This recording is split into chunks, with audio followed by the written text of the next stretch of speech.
ચૂંટણી પંચની સૂચના થકી દરેક જિલ્લા ચૂંટણી અધિકારીએ એક ઇલેક્ટ્રોનિક મીડિયા મોનિટરિંગ સેલ ની રચના કરવાની હોય છે. આણંદ જિલ્લામાં ઇલેક્ટ્રોનિક મીડિયા મોનિટરિંગ સેલની રચના કરી દેવામાં આવી છે અને આજરોજ ઇલેક્ટ્રોનિક મીડિયા સેલ જે છે મોનિટરિંગ મીડિયા સેલ આનું ઉદ્ઘાટન કરવામાં આવ્યું છે. અત્રેથી જે ઇલેક્ટ્રોનિક મીડિયા ઉપર અથવા તો સોશિયલ મીડિયા ઉપર જે કોઈ ચૂંટણીને લગતી બાબતો ચાલતી હોય બધી રેકોર્ડ કરવામાં આવશે.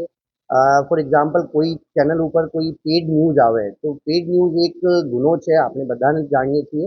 તો પેડ ન્યૂઝ વગેરેની બાબતોનું પણ મોનિટરિંગ અહીંયાથી માહિતી વિભાગના અધિકારી કર્મચારીઓ દ્વારા કરવામાં આવશે. આ ઉપરાંત પણ આચારસંહિતાના ભંગ બાબતની પણ કોઈ ફરિયાદ કોઈ ન્યૂઝ ચેનલ ઉપર ચાલતી હોય તો તરત જ અહીંયાથી પણ ફ્લાઇંગ સ્ક્વોડ અને કન્સર્ન EROશ્રીને માહિતી આપવામાં આવશે, જેથી કોઈ પણ આચારસંહિતાની ભંગ બદલ પણ કાર્યવાહી કરી શકીએ.